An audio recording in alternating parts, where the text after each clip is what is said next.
Okay, just checking at the Kia, and sounds like it's got a starter motor problem. So I'm just going to let you have a listen to that. I'll just put the phone on the battery here, so you can pick up a bit of sound.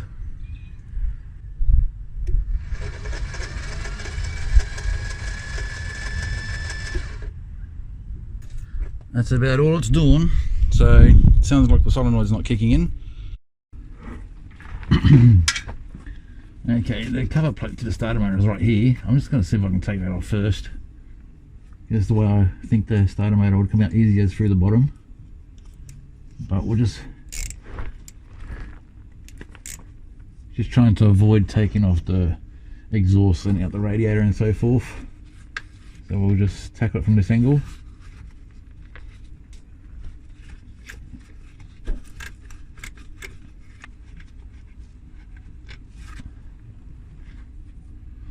There's a 10mm nut there.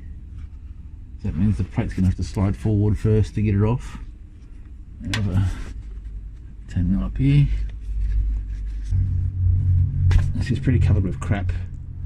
Make sure you wear glasses for protection. It's good advice to take for myself, which I'll fix in a minute.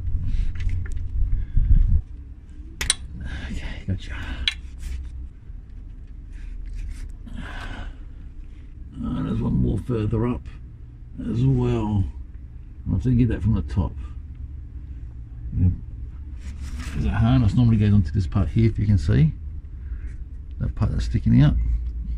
I've already undone the harness from the other side, unclipped it from there.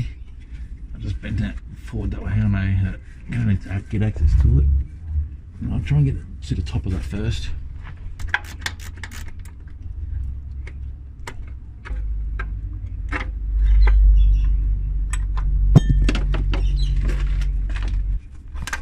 Just come out now. Okay, also don't forget to disconnect the battery. I have already, but I didn't mention it. And the car's on stands.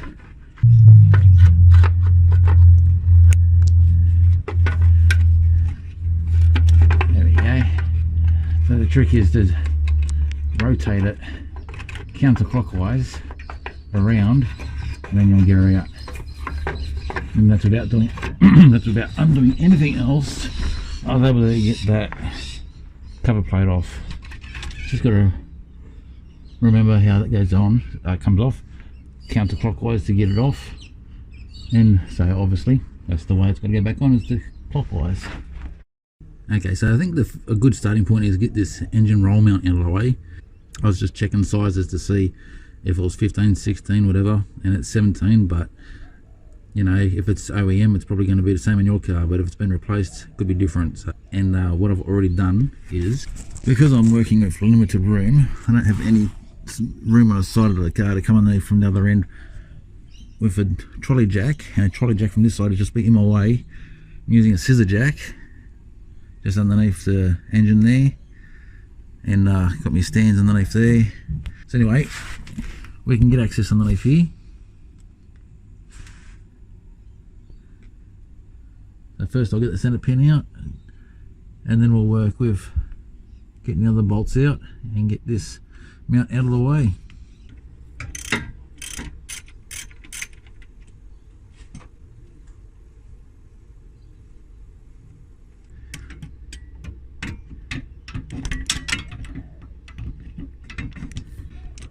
I'm going to move the camera for this one. Just trying to show you everything here.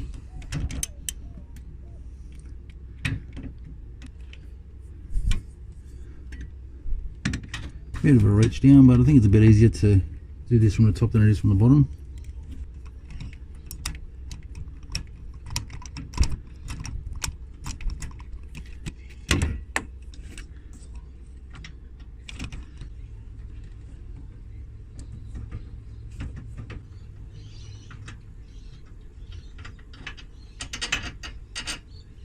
You can see that from the top there. The one from underneath is short and the front ones are long.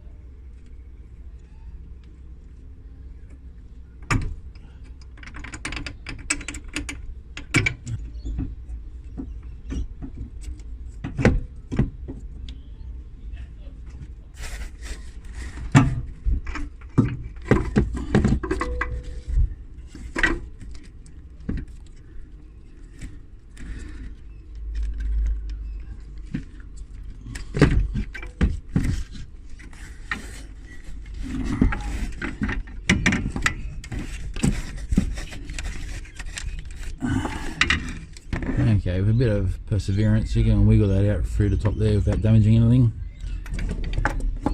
I will disconnect that harness though. This O2 sensor harness, that did make it a bit difficult to get past. Got it past nonetheless. Now we get the other part of the mount off. Oh, crikey, she's tight.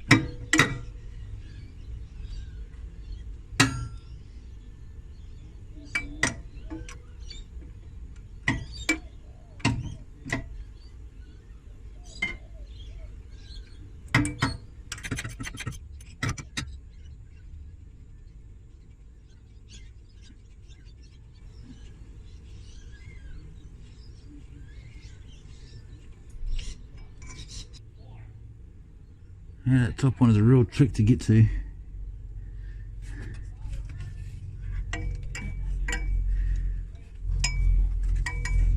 Especially with the camera in the way, but I'm doing this for you guys so you can see.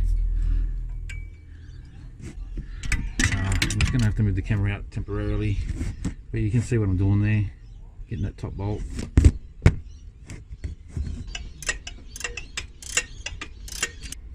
Okay, I know the camera wants to focus on the things that are close by first, but anyway, once I got that bolt loose, I was able to turn the mount. Now I can get easier access to it.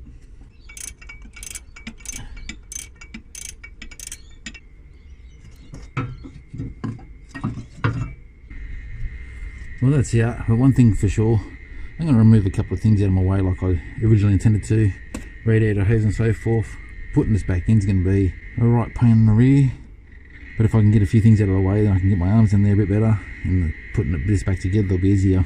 Remove these hoses, remove the thermostat housing, remove the harness there, just unclip it, just make myself a bit of room here. So I'll get started on that. So I'm going to have to drain a bit of coolant out first before I can remove this hose.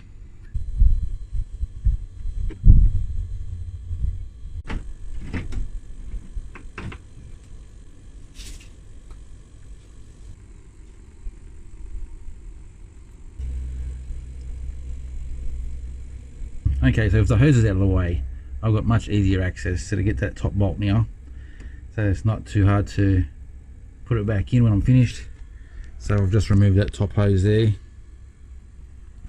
and taken the thermostat housing off and tucked that hose in just behind the battery there. So it's tucked in nicely. Now I've got easier access to that top bolt. I can undo that and get to the bottom and take that out. Should have done that in the first place. It's just getting their hand in here between the hoses and that, it's doable, but it's awkward.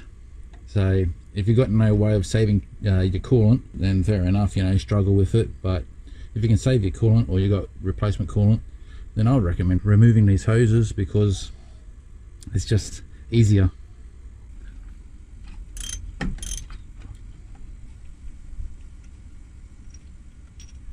Okay, I can feel that this harness here hurts your arm a bit, and pushes against your arm here a bit, just sticking into you while you're trying to undo that bolt. So I'll see if I can find an easier way to put that back in later. Okay, this bottom bolt here, not so hard to get to. So it's more just an inconvenient spot for a ratchet, but there's plenty of room to move it. So we'll get that done. Okay, there's top bolt and bottom bolt out, so if I give this a wiggle, there we go.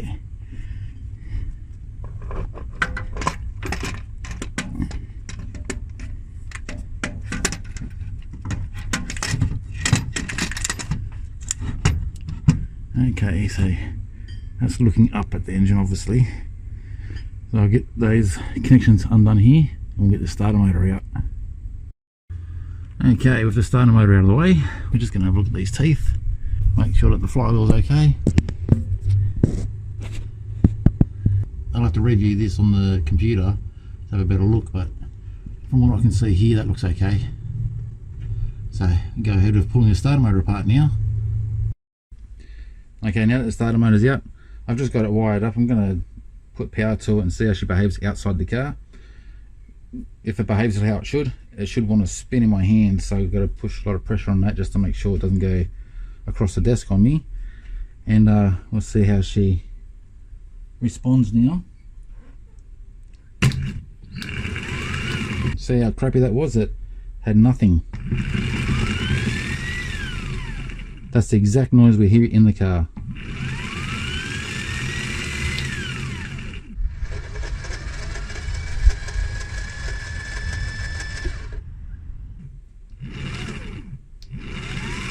The solenoid's not doing anything.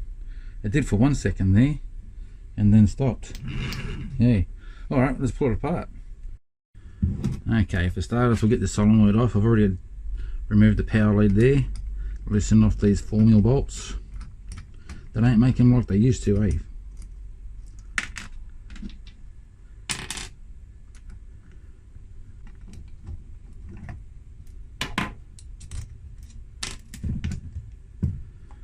Okay, there's a solenoid there.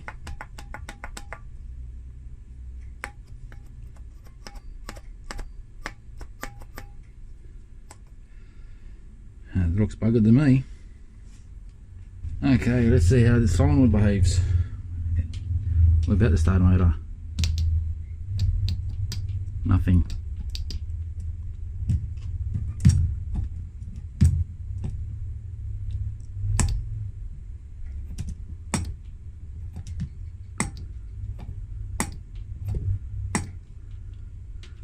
It's not going all the way in.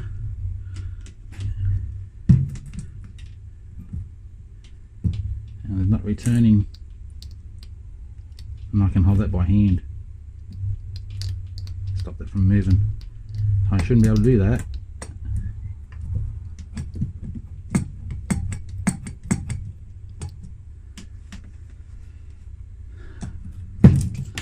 So I'd say definitely a starter motor. The solenoid is buggered. We'll see how the starter motor behaves. My starter motor's got plenty.